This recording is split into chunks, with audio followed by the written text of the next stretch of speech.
નમસ્કાર, આપ જોઈ રહ્યા છો સ્પાર્ક ટુડે ન્યૂઝ. વાપીમાં આવેલ શ્રી જૈન યુવક મંડળ અંગ્રેજી માધ્યમ શાળા અને પીએમએમએસ પ્રી સ્કૂલ દ્વારા 2 દિવસીય વિજ્ઞાન પ્રદર્શનીનું આયોજન કરવામાં આવ્યું હતું, જેમાં શાળાના 700 જેટલા વિદ્યાર્થીઓ 102 જેટલા પ્રોજેક્ટ બનાવી પ્રદર્શનમાં મૂક્યા હતા. શાળાના મેનેજમેન્ટ, આચાર્ય, સ્ટાફ અને વિદ્યાર્થીઓની અથાક મહેનતથી તૈયાર કરેલા વિવિધ પ્રોજેક્ટનું વિજ્ઞાન પ્રદર્શન યોજવામાં આવ્યું છે.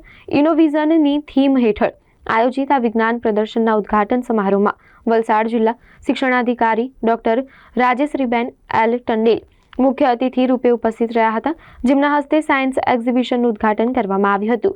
તેમજ શાળાના પ્રતિભાશાળી વિદ્યાર્થીઓને ઇનામ આપી પ્રોત્સાહિત પણ કરવામાં આવ્યા હતા. ઘણી બધી સંસ્થાઓ દ્વારા આજે જૈન યુવક મંડળ ઇંગ્લિશ મીડિયમ સ્કૂલ દ્વારા સ્ટીમ એક્ઝિબિશન એટલે સાયન્સ એક્ઝિબિશન જે રાખ્યું છે, એક ઇનોવેશન જે પ્રકારના, તો આવા એક્ઝિબિશન્સ રાખવા જોઈએ કે જેથી બાળકોની અંદર જે કંઈ પણ પ્રતિભા છે એને જોવાનો મોકો મળે, એને બહાર કાઢવાનો પણ મોકો મળે.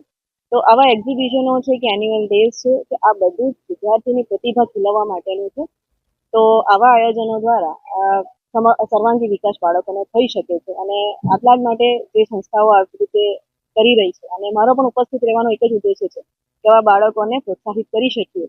તો એટલા જ માટે અમે પણ ઉપસ્થિત રહીને બાળકોને પ્રોત્સાહિત કરવાનો પ્રયત્ન કરીએ. નવી શિક્ષા નીતિનો મુખ્ય ઉદ્દેશ્ય એ જ રહ્યો છે કે જે એવા માનવી બનાવવાનો કે જે તર્કબદ્ધ રીતે વિચાર કરી શકે, એ પ્રમાણે કાર્ય કરી શકે, એવો માનવી કે જેની અંદર હિંમત હોય, કરુણા હોય, સહાનુભૂતિ હોય, લવચિકતા હોય, વૈજ્ઞાનિક દ્રષ્ટિકોણ હોય અને સર્જનાત્મકતા હોય.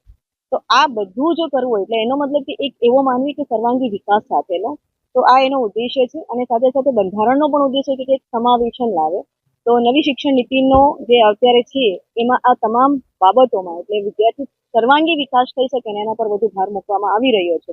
અને એટલા જ માટે અભ્યાસક્રમ પણ એ રીતે બદલાયો છે, પરીક્ષા પદ્ધતિ પણ બદલાઈ છે અને આ બધી પ્રવૃત્તિઓ એ એનો જ ભાગ છે.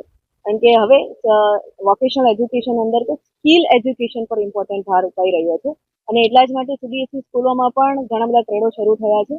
ગુજરાત બોર્ડની શાળાઓમાં પણ 9 થી 12માં ટ્રેડો શરૂ થયા છે. એટલે છેલ્લા 4 વર્ષથી અને 2025-26 સુધી તમામ શાળાઓની અંદર વોકેશનલ એજ્યુકેશન શરૂ થાય એ પણ એટલે બાળકની અંદરની પ્રતિભાની સાથે સાથે જે વિકસતો જતો આપણો દેશ છે અને ગ્લોબલી જે રીતે વિકાસ થઈ રહ્યો છે, તો એ જગ્યાએ આપણું બાળક પહોંચી શકે, સક્સેસફુલ થઈ શકે.